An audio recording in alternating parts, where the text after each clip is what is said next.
Warahmatullahi wabarakatuh. Selamat pagi anak-anak bapak semuanya. Semoga selalu dalam keadaan sehat dan tetap semangat walaupun hari ini kita masih belajar dari rumah ya.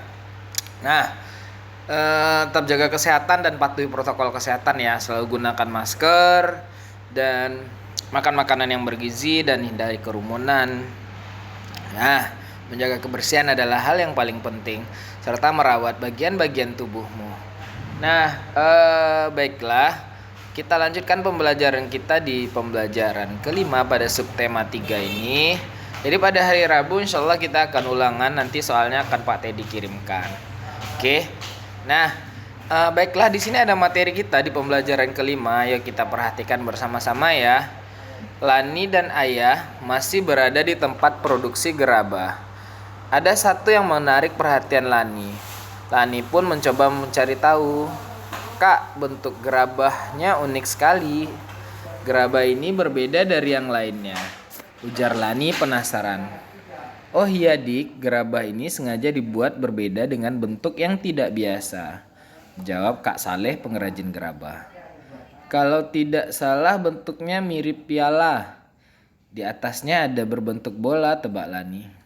Benar sekali Dik, memang ini adalah piala yang akan diberikan kepada juara pertama turnamen bola voli tingkat kecamatan, kata Kak Saleh. Tapi kenapa harus dari gerabah Kak, tanya Lani. Ya, karena gerabah telah menjadi ciri khas dan identitas kecamatan ini. Lebih dari 60% masyarakat bermata pencarian di bidang gerabah. Mulai dari pekerja, pedagang, sampai pengusaha, jawab Kak Soleh. Oh begitu ya. Baik sekali Kak. Oh iya, apakah kakak juga bisa bermain bola voli? Tanya Lani. Kebetulan kakak adalah kapten tim bola voli kecamatan. Oleh karena itu kakak juga menjadi panitia turnamen bola voli kali ini, jawab Kak Saleh. Wah, hebat sekali, kagum Lani.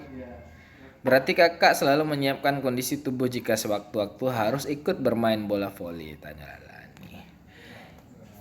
Iya Lani, kakak tetap rajin berolahraga untuk menjaga kelenturan otot-otot seluruh anggota badan agar tidak mengalami cedera pada saat kakak bermain bola voli. Nah, itu tentang cerita si Lani ya. Nah, berikut ini coba kita perhatikan. Ada kelainan-kelainan gangguan atau penyakit pada otot manusia. Yang pertama ada hipertrofi. Kelainan otot yang membesar dan menjadi lebih kuat karena sel otot diberikan kegiatan atau aktivitas terus-menerus secara berlebihan. Jadi jika tangannya terus bekerja, maka otot-otot bagian tertentu akan membesar dan memberikan rasa pegal ya. Seperti pada gambar ini, kamu bisa tengok semuanya pada gambar ini ya. Oke, ini otot-ototnya. Nah, bisa menyebabkan sesuatu yang kurang baik juga pada ototnya ya. Lalu yang berikutnya ada atrofi, kelainan otot yang mengecil, lemah, fungsi otot yang menurun. Hal ini disebabkan adanya penyakit polimielitis yang dapat merusakkan sel saraf pada otot. Nih, mungkin kamu pernah melihat ada tetangga atau keluargamu yang bagian-bagian otot pada kakinya juga seperti ini, ya. Oke. Lalu yang berikutnya, stiff atau kaku leher. Kelainan otot adanya peradangan otot pada trapesius leher akibat gerakan yang menghentak secara tiba-tiba atau salah gerak.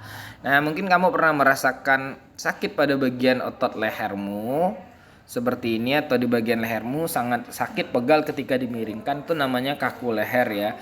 Jadi hati-hati ketika menggerakkan bagian-bagian tubuhnya. Lalu yang berikutnya, tetanus. Kelainan yang disebabkan adanya infeksi bakteri Clostridium tetani. Tetanus menyebabkan otot-otot menjadi kejang-kejang. Nah, ini makanya kita ada imunisasi tetanus ya. Nah, itu ketika tetanus ini diakibatkan oleh bakteri-bakteri, ketika kaki kita luka, kita harus rajin membersihkannya, harus bawa ke dokter, atau kita harus menjaga kebersihan pada alat-alat tubuh kita. Nah, itu. Oke. Nah, lalu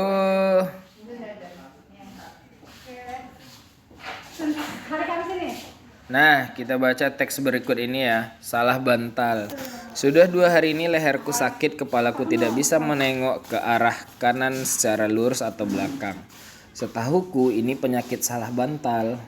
Apa itu salah bantal? Ketika bangun tidur, ada orang yang pernah mengeluh lehernya sakit dan tidak bisa digerakkan. Biasanya hanya menoleh ke sisi tertentu saja, ke kanan atau ke kiri. Keluhan tersebut kerap kali diistilahkan sebagai leher tengeng atau nyeri leher.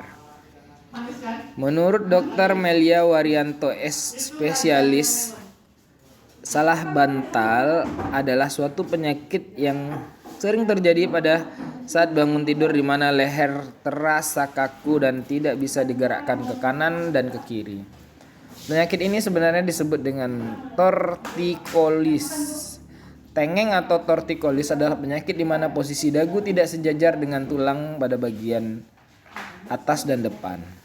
Dagu hanya bisa miring ke kiri dan ke kanan. Kejadian ini bisa terjadi dialami oleh siapa saja, baik anak-anak, orang dewasa maupun orang tua. Rasa nyeri pada leher ini bisa berdampak terganggunya aktivitas sehari-hari. Pada sebagian kasus hal ini seringkali tidak dipermasalahkan atau dikhawatirkan. Akan tetapi tidak sedikit pula orang yang menjadikan kondisi ini sebagai suatu keadaan yang sangat mengganggu.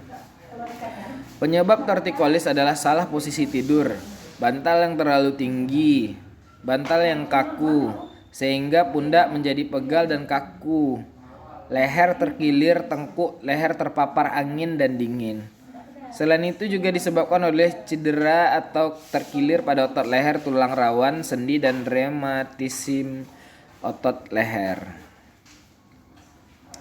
Nyeri leher bisa muncul karena aktivitas terus-menerus yang dilakukan dalam waktu yang lama, salah posisi duduk, dan terjadi kecemasan atau stres.